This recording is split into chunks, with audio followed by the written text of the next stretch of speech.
नमस्कार बच्चों, आज हम ये वर्णमाला स्वर और व्यंजन का भाग 2 कर रहे हैं। व्यंजन स्वर हम पहले कर चुके हैं भाग 1 में, तो अब हम आज व्यंजन कर रहे हैं। तो देखो बेटे, अपनी पुस्तक में देखो, व्यंजन वर्ण, एक स्वर वर्ण थे, अब कर रहे हैं हम व्यंजन वर्ण। हिंदी में व्यंजनों की संख्या 33 है। कितनी है बेटे? व्यंजन की संख्या है 33 और इसको 3 भागों में बांटा गया है। कितने भागों में बांटा गया है? 3 भाग। कौन कौन से 3 भाग? नंबर 1 है स्पर्श व्यंजन। 1 नंबर क्या है? स्पर्श व्यंजन। नंबर 2 है अंतस्थ व्यंजन, अंतस्थ व्यंजन। और नंबर 3 है ऊष्म, ऊष्म व्यंजन।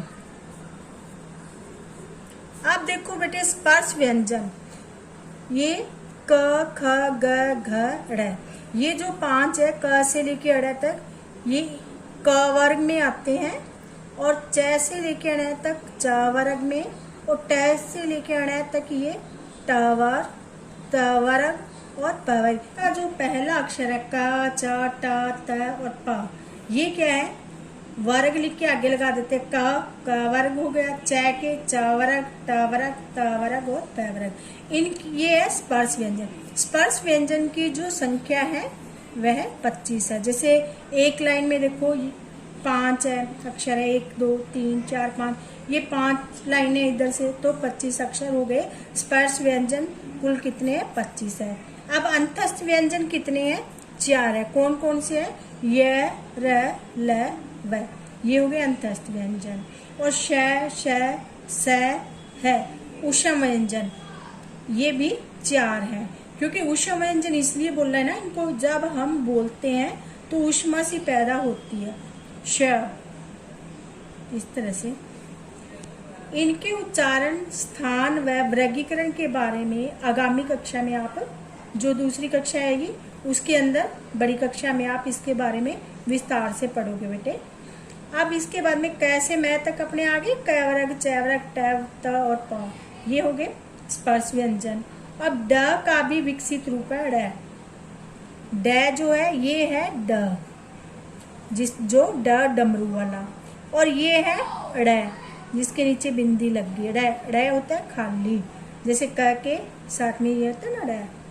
ढ का विकसित रूप भी ड हो गया। ये दोनों ही व्यंजन के रूप में काम करते हैं।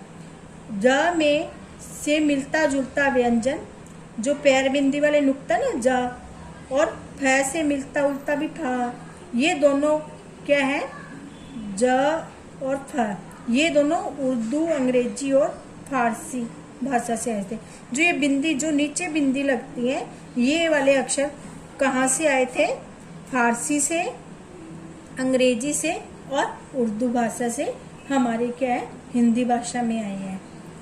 इनमें से कुछ है, जैसे सजा, रात, जग, फसल, फोन आदि। 2 व्यंजनों का मेल, जब 2 व्यंजन आपस में मिलते हैं तो उन व्यंजनों को कहते हैं संयुक्त व्यंजन।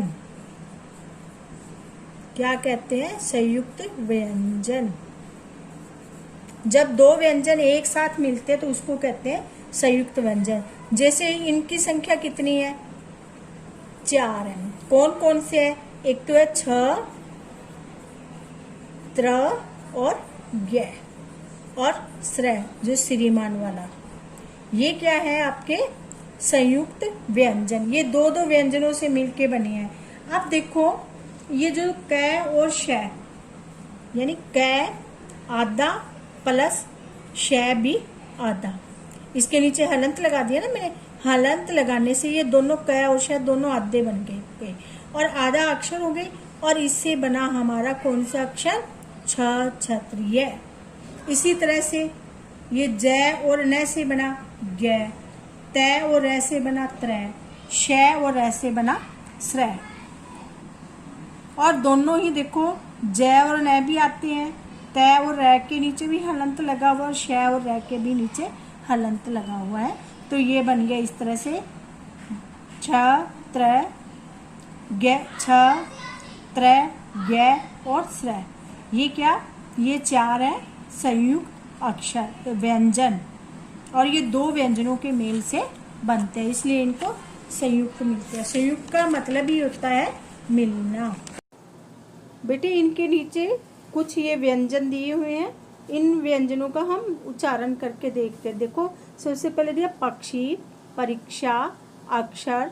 ये देखो पक्षी, परीक्षा, अक्षर, क्षत्रिय, पत्र, 17, त्रेता, त्रिशूल, ज्ञानी, प्रतिज्ञा, विज्ञान, आज्ञा, श्राप, परिश्रम, आश्रम, श्रीमान।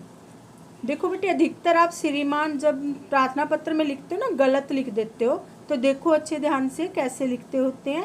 परिश्रम, प्रतिज्ञा, एक होते हैं संयुक्त व्यंजन जो मैंने आपको पहले बताया हैं, 2 अक्षरों के मेल से बनते हैं। एक होते हैं संयुक्ताक्षर, जो संयुक्ताक्षर है वे दोनों ही किससे बनते हैं, दोनों व्यंजनों से बनते हैं। कैसे बनते हैं संयुक्ताक्षर, उसमें एक पूरा होता है और एक आधा होता है। जब 2 व्यंजन एक साथ मिलाकर लिखे या बोले जाते हैं, 2 व्यंजन एक साथ मिलकर के, तो पहला व्यंजन स्वर रहित होता है, उसमें स्वर नहीं होता। स्वर रहित का मतलब आधा अक्षर होता है, और दूसरा जो होता है वह इस प्रकार से आप पूरा अक्षर होता है। इस प्रकार से दोनों व्यंजन आपस में जुड़ जाते हैं और उनको कहते हैं संयुक्ताक्षर।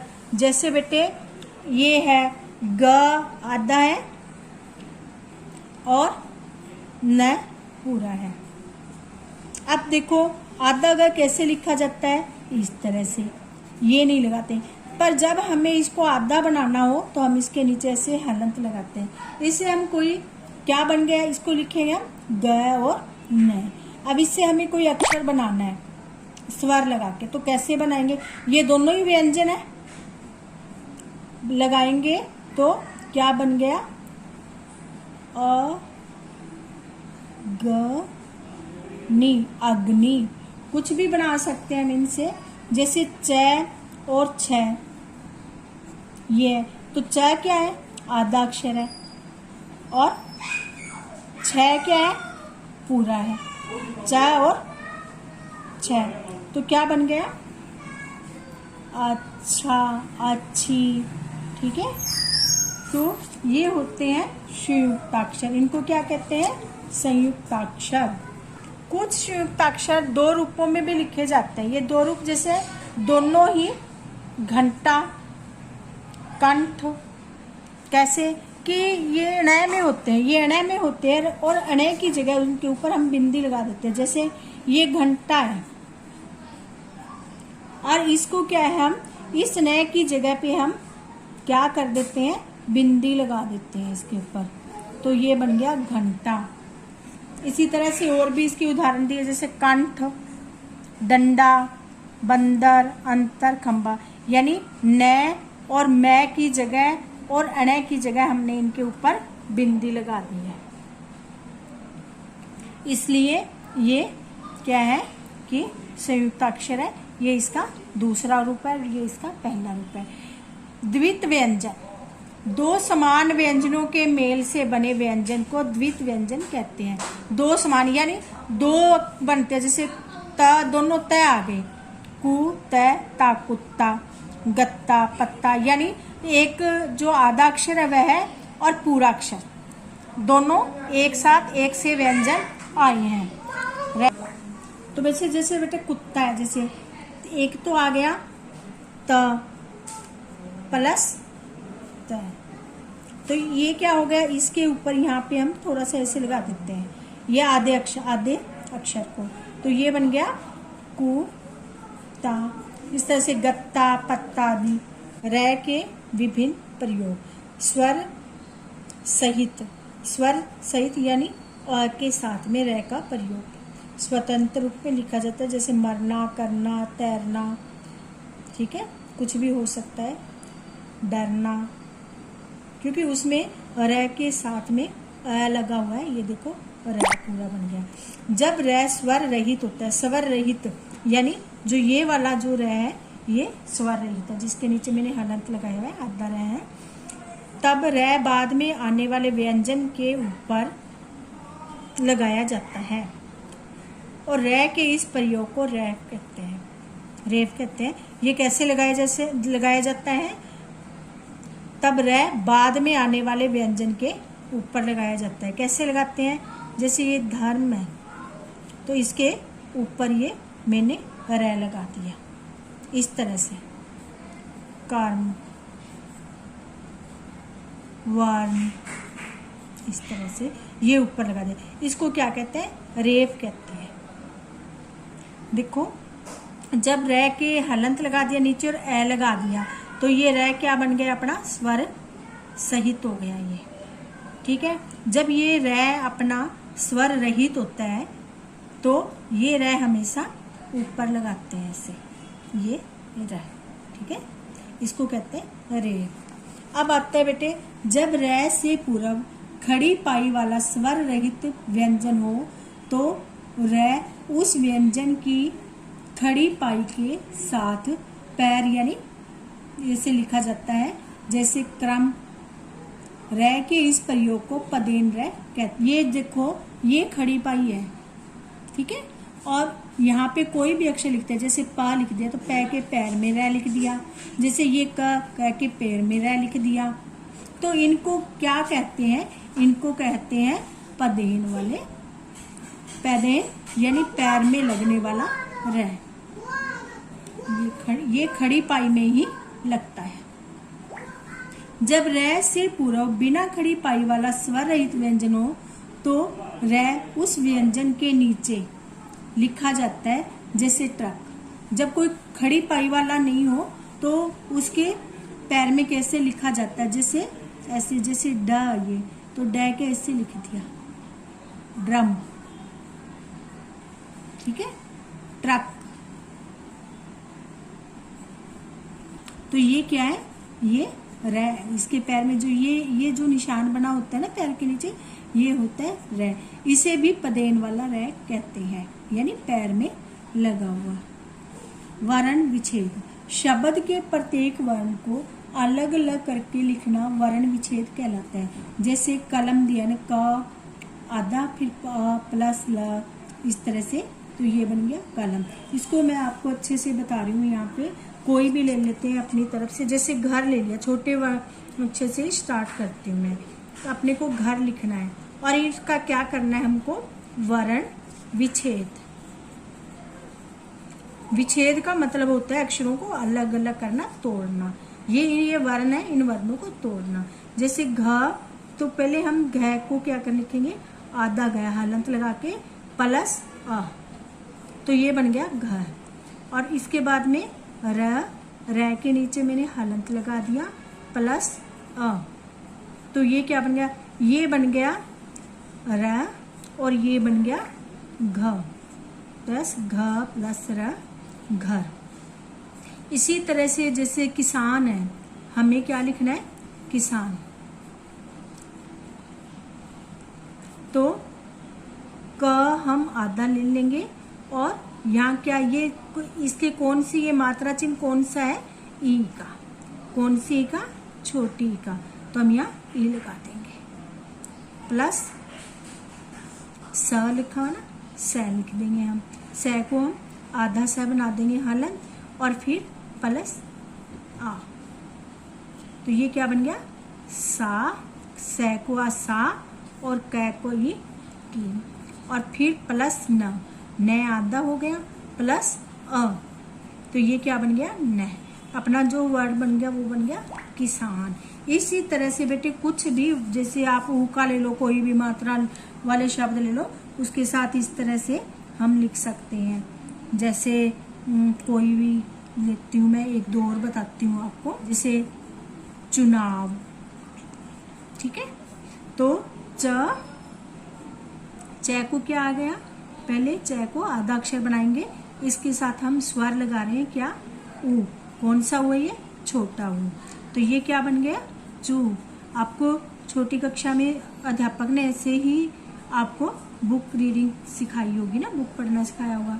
फिर न को कुछ हलंत लगा लिया मैंने, आधा न बन गया, और आ, तो ये क्या बन गया, ना, प्लस व के हलंत लगा दिया और इसके लगा दी, ये क्या बन गया, वह। क्या बन गया पूरा अक्षर हमारा, चुनाव। तो ये होते हैं बेटे वर्ण विच्छेद। अब वर्ण दो प्रकार, वर्ण के दो भेद, स्वर व्यंजन, ये भी हमने पढ़ लिए थे। भाषा की सबसे छोटी इकाई क्या वर्ण, ये भी कर लिया था। अ, अंग और अह अयोगवाय कहलाते हैं, ये भी हो गया था। दो भिन्न व्यंजनों के मेल से बने अक्षर संयुक्त अक्षर कहलाते हैं। नाक से निकली ध्वनि क्या होती है, अनुस्वार, तथा नाक और मुंह से निकली जब नाक और मुंह दोनों से निकलती है वो कहलाती है अनुनासिक। अब आगे बेटे बैक एक्सरसाइज कर रहे हैं हम। देखो ये 1 नंबर, 2 नंबर, 3 नंबर, 4 नंबर, ये मैंने आपको अंदर में समझा दिए हैं। और इसके बाद में हम यहाँ से शुरू करते हैं। संपूर्ण वर्णमाला की संख्या कितनी है? संपूर्ण वर्णमाला की संख्या 44 है बेटे। 11 स्वर है और 33 व्यंजन है। इनको मिला के 44 यानी 44 क्या है, आर के इसके सही अपने व्यंजन, ये वर्णमाला के अक्षर हो गए। हर स्वर 4 बताए थे आपको मैंने सुबह फर्स्ट भाग में, अ, ई, उ और अन। और दीर्घ स्वर मैंने आपको 7 बताए थे। कौन कौन से? आ, ई, कौन कौन से बताए थे? आ, ई, उ, ए, ओ और अ। ये 7 मैंने आपको बताए थे दीर्घ। योगवाह, ये 2 होते हैं बेटे, अंग और अ है। स्पर्श व्यंजन 25 होते हैं, क से म तक, क्योंकि पहले पाठ में हम पढ़ चुके हैं ना इसे। अंतस्थ व्यंजन 4 होते हैं, य, ल, व। उष्म व्यंजन भी 4 होते हैं, श, स, ह। संयुक्त व्यंजन भी 4 होते हैं, छ, त्र, ग, स्र। अब आगे बेटे टिक सही वाले हैं। 2 व्यंजनों के मेल को क्या कहते हैं? 2 व्यंजनों के मेल को क्या कहते हैं? संयुक्त व्यंजन। हिंदी में व्यंजनों को कितने भागों में बांटा है? 3 भागों में। कौन कौन से थे? अपने स्पर्श व्यंजन, अंतस्थ व्यंजन और उष्म व्यंजन। चंद्र बिंदु को और क्या कहा जाता है? अनुनासिक। अ को क्या कहा जाता है? अ को कहते हैं स्वर। क्यों? अनुस्वार तो बिंदी वाला हो गया, अनुनासिक चंद्र बिंदी वाला हो गया, विसर्ग जिसके आगे 2 बिंदी लगती है वो वाला हो गया। अब ये देखो क आधा है और रे पूरा है, तो इसको क्या करेंगे? इसके पैर में लगा देने से क्या बना? क्रम क्रिया। ये रे और ये मैं, रे वाला हमेशा बताया ना ऊपर आता है, ये देखो रे, ये जो पैर में रे होता है वो हमेशा ऊपर आता है, जैसे क्रम, धर्म। ग और न, ग आधा बन गया और न मग्न, अग्नि, ठीक है। च और छ, चच बन गया अच्छा, मच्छर। अब देखो ये डॉक्टर, ये डोंगटर, चंद्र बिंदु नहीं लगती इसलिए ये वाला डॉक्टर सही है। बेहोल नहीं होता, बेहाल होता है। सुडोल, ये सुडाल है, ये सुडोल। कंपन, ये वाला सही है। घंटा पे चंद्र बिंदु नहीं लगता, बिंदी लगती है। फुटबॉल में ये चंद्र बिंदु नहीं आता, ये चंद्री आता है सिर्फ। कॉलेज में ये आता है, चंद्र बिंदु नहीं आता, ये वाला ठीक है। सांप भी ये है। लहंगे में भी चंद्र बिंदु आता है, संसार में बिंदु आता है सिर्फ। ये बिंदु हमने इस पे संसार पे है, बिंदु वाला ठीक है। अब आगे देखो बेटे, ऐसे 3 शब्द लिखे जिनमें नीचे दिए गए स्वर स्वतंत्र रूप से आए हो, जैसे अ, ब, अब, क्योंकि ये क्या है बताया इसने स्वर, ये स आया देखो, जैसे अनार, अचार, हमने पार्ट 1 में किए हैं इसके साथ ही। ईंट, इडली, ईद, आ से आम, आग, आज, यानी पहला जो अक्षर है हमारा वह है स्वर होना चाहिए स्वतंत्र। अंग, अंग से क्या बना? अंग से क्या बना? अंग, अंगद, अंगूर, ठीक है। बस बेटे हमारी ये वाला जो पार्ट है वो पूरा हो गया है। इसके पार्ट 1 और पार्ट 2 दोनों वीडियो देखोगे तभी आप बैक एक्सरसाइज अच्छे से कर पाओगे। तो बेटे आप दोनों वीडियो अच्छे से देखना और समझना। Thank you.